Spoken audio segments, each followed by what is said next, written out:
Hey y'all, this is Sovereign Grand General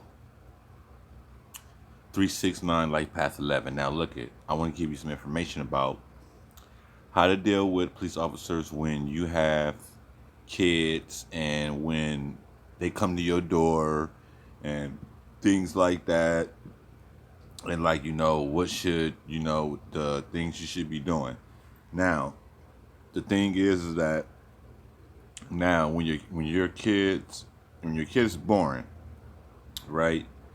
What you got to do is you have to go and file custody of your kid. I'm gonna tell you something that all Americans, all of them, majority of them have not done that. Even lawyers, even the lawyers that work for the bar association, even judges, even uh, probably little percentage, but like majority, like you could say probably like 95% of Americans have not done this. When your kid is born, right, they are when you sign that birth certificate and everything, you actually bond your kid in with the state, which is making them a slave. Okay, so now what you got to do is when your kid is born, you have to go down to the city hall. You have to go somewhere. You have to go down there, and you have to file custody of your kid.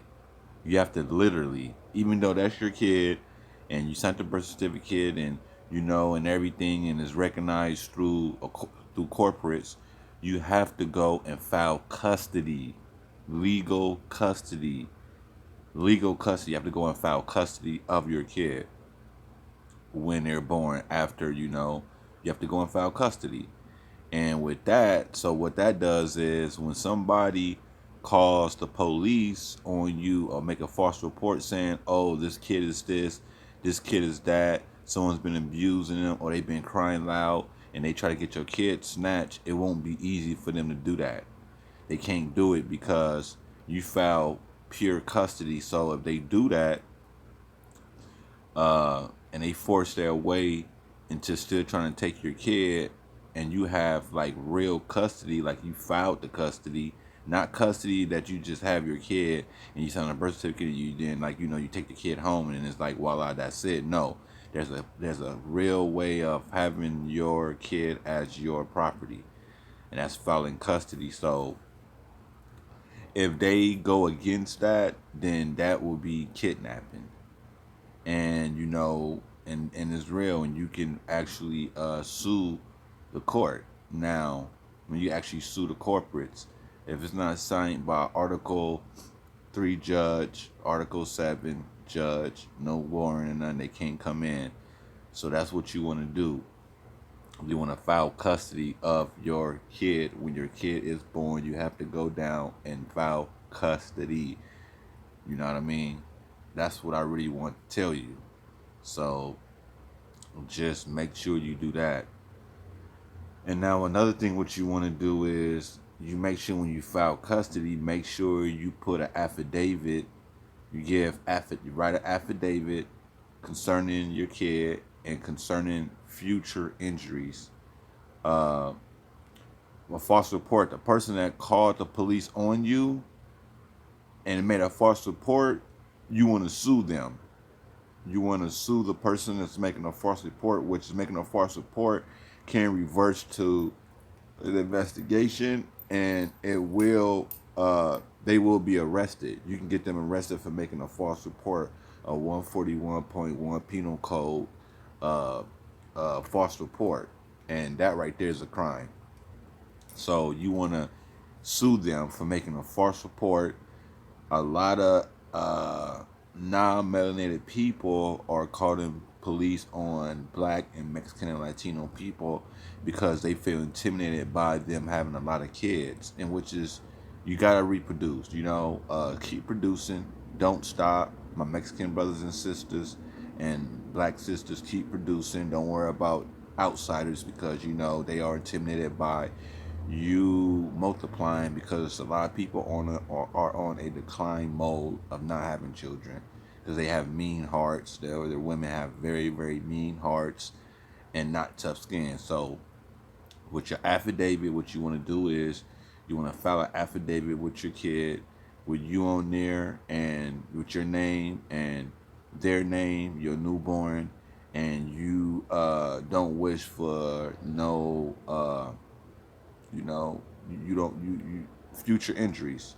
If anybody use corporate cops to come and try to take your kid from you, then you gon' that's called conspiracy, which is a violation of your human right, which is kidnapping, and it's a crime, right? So you want to file an affidavit saying that before it even happened, you want to put down fees, prices, you want to charge them for everything that they do. You want to do business, we're going to do business. But you're not going to take my kid from me. So anything you do outside of that will be violation. So look at the rest of my videos, then you know what they're violations of and everything. And look at all my videos. Look at all of them. I'm going to make it make sense. When you look at all of the videos, you're going to be thoroughly new in spirit. Thoroughly. And you'll know how to deal with them. All right, so like I said, go and file affidavit, file custody. Go down there and file custody of your kid. See, when you don't file custody, if you don't do what I'm saying and someone called the police, it's gonna make them easy to come and just take your kid because your kid is a bond to the state and you haven't filed custody. So that's what makes them easy to come and get the kid. But when you do that, it brings charges upon anybody that injures you in your possession, which is your kid.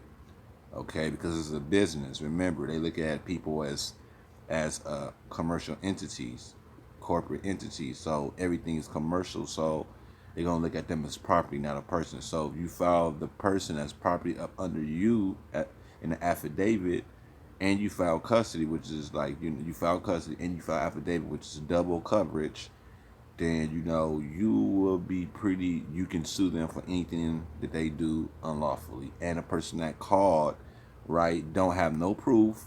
They don't have nothing. They need proof.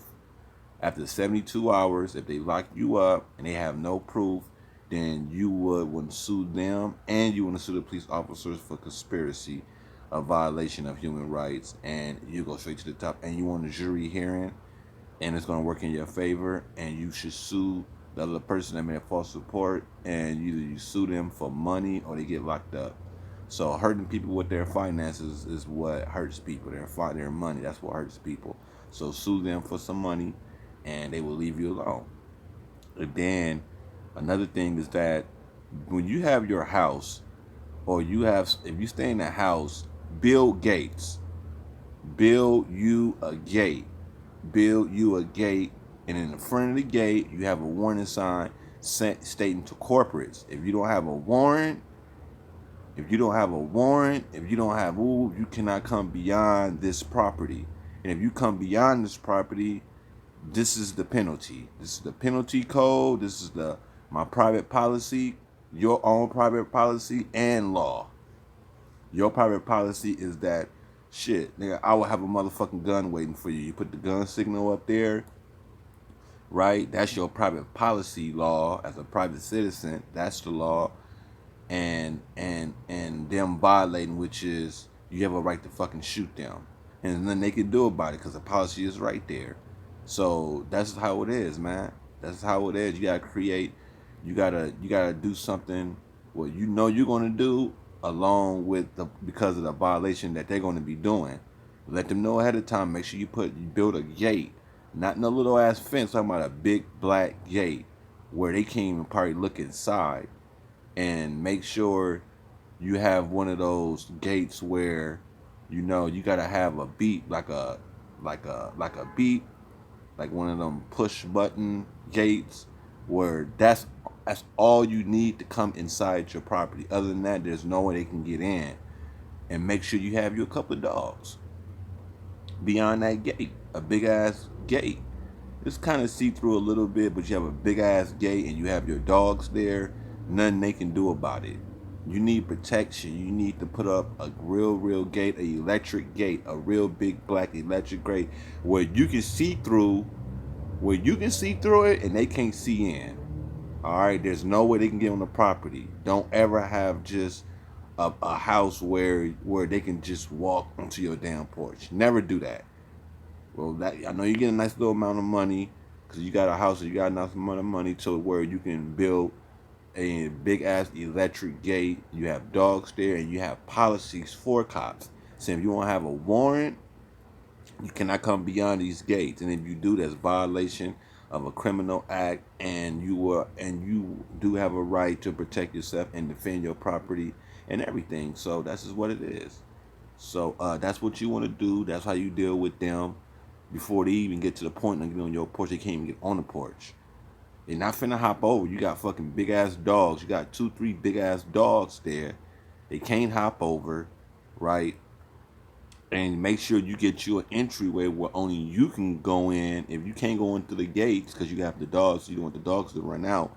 Make sure you have an entry where you can go in that personally, right? And then and just make sure you have an entry where one day if you want other people to come in, then they can go in from that other way, or you go in from, or they go in from the way you go in. You can set it up where you have a big ass gate, a black one, and you can see through it from inside of your house, but they can't see in. All right, and you put the gun right there, no trespassing. Put the no trespassing. Put the owner with the dangerous with the dog, a guy with the gun. With the gun, you want to put a policy right there concerning for the cops. No Article 3, no Article 7. Signed warrant judge. Police are not permitted to come beyond this, and if you violate that, they just violated human right, and they can't even get in because you got dogs in your yard, and there's no way to actually get in. So that's how you want to do it. Keep them outside in the public ground, which is outside of your house. All right, that's how you do that there. So check out the rest of the videos. I'm gonna let you. If you need me to make any more videos concerning anything else, just let me know. All right, 1.